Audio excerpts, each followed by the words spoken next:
Hello. ഇന്ന് രാവിലെ എണീച്ച് നോക്കുമ്പോഴും നമ്മളെ വി.ഡി. സതീശൻ സാറിന് ഭയങ്കര ടെൻഷൻ, ഭയങ്കര ആങ്ഷ്യസ് ആണ് ചങ്ങലേച്ച്. അതായത് ശിവൻകുട്ടി മിനിസ്റ്റർ ഭരിക്കുന്ന ഒരു നാട്ടിലെ കുട്ടികളെ കുറിച്ച് ആലോചിച്ച് ഭയങ്കര ടെൻഷൻ. ആ ടെൻഷൻ കണ്ടപ്പോൾ ഞാൻ വിചാരിച്ചു എന്നാ പിന്നെ നമുക്ക് നമ്മുടെ കഴിഞ്ഞ 10 വർഷത്തെ പബ്ലിക് എഡ്യൂക്കേഷൻ സെക്ടറിനെ കുറിച്ച് ഒന്ന് നോക്കാം. അങ്ങനെ നോക്കുമ്പോഴാണ് കാണുന്നത് നമുക്കിപ്പോൾ ഒരു കമ്പനി ഉണ്ട്, Kerala infrastructure and technology for education, അതായത് കൈറ്റ് എന്ന് ഷോർട്ട് ഫോമിൽ വിളിക്കും. ഇത് പണ്ട് IT സ്കൂൾ എന്ന് മാത്രം പറഞ്ഞൊരു പ്രോഗ്രാം ആയിരുന്നു. 2017 ഇതൊരു കംപ്ലീറ്റ്ലി സ്റ്റേറ്റ് ഫണ്ടഡ് ആയ ഒരു കമ്പനി സർക്കാർ രൂപീകരിക്കുന്നത്. ഈ കമ്പനിയുടെ മേജർ ഒരു പ്രോഗ്രാമാണ് നമ്മുടെ 1000 സ്കൂളുകൾക്ക് അപ്ഗ്രേഡേഷൻ കൊണ്ടുവരിക എന്നുള്ളത്. ഈ അപ്ഗ്രേഡേഷൻ കൊണ്ടുവരാൻ വേണ്ടിയിട്ട് അവർ 3 ലിസ്റ്റ് ഉണ്ടാക്കിയിട്ടുണ്ട്.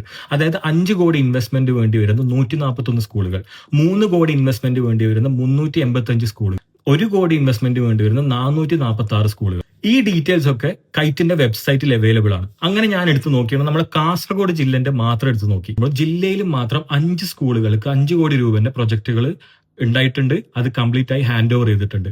3 കോടിയുടെ 27 സ്കൂളുകളിൽ പ്രൊജക്ടുകൾ നടന്നുകൊണ്ടിരിക്കുന്നുണ്ട്, അല്ലെങ്കിൽ നടന്നു കഴിഞ്ഞിട്ടുണ്ട്. 1 കോടി രൂപന്റെ പ്രൊജക്ടുകൾ 53 സ്കൂളുകളിൽ നടന്നുകൊണ്ടിരിക്കുന്നുണ്ട്, അല്ലെങ്കിൽ നടന്നു കഴിഞ്ഞിട്ട്. ഇതുപോലെ നമ്മുടെ എല്ലാ ജില്ലകളിലും ഇത് നടന്നുകൊണ്ടിരിക്കുന്നുണ്ട്. പോരാത്തതിന് ജസ്റ്റ് ഒരു ന്യൂസ് പറയാം. ഈ ഫെബ്രുവരി 10 നമ്മളെ 32 സ്കൂൾ ബിൽഡിംഗ്സും കൂടി ഇനോഗ്രേറ്റ് ചെയ്യാൻ പോകും. നമ്മുടെ കിഫ്ബി ത്രൂ നമ്മൾ ഏതാണ്ട് ഒരു 3000 കോടി രൂപന്റെ ഇൻവെസ്റ്റ്മെന്റ് ഇൻഫ്രാസ്ട്രക്ചറിൽ മാത്രം. അതിന്റെ മുകളിലാണ് ഒരു 1000 കോടി നമ്മൾ IT അഡ്വാൻസ്മെന്റ്സ് ഇൻ സ്കൂൾസിന് വേണ്ടി ചെലവാക്കുന്നത്. ആ ചെലവാക്കുന്നതിലാണ് നമ്മൾ 45,000 ക്ലാസ് റൂംസ് ഹൈടെക് ആയത്. ആ ഹൈടെക് ആവുന്നത് വെറുതെ അല്ല, അത് ത്രൂ കൈറ്റ് ആണ്. ഈ കൈറ്റ് ചെയ്യുന്നതെന്ന് പറയുമ്പോൾ നമുക്ക് 2017 തൊട്ടോ മറ്റോ നമുക്കൊരു പോളിസി ഉണ്ട്.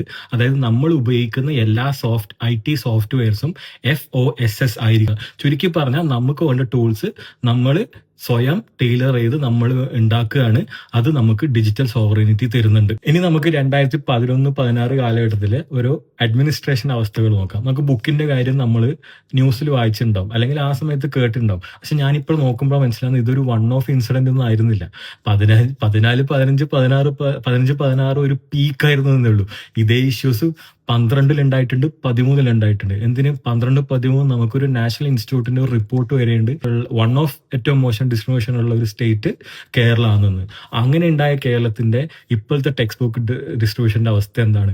അതും നമ്മളെന്താ സംഖ്യകൾ ഒഴിവാക്കണം എന്ന് പറഞ്ഞ പല സംഗതികളും നമ്മൾ ഇൻക്ലൂഡ് ചെയ്ത് റീപ്രിന്റ് ചെയ്ത് അഡീഷണൽ സപ്ലിമെന്ററി ബുക്സ് ഉണ്ടാക്കിയിട്ട് പോലും നമ്മൾ ഇപ്പോൾ ബിഫോർ ടൈം, ഓൺ ടൈം അല്ല ബിഫോർ ടൈം ആണ് ഡിസ്ട്രിബ്യൂട്ട് ചെയ്യുന്നത്.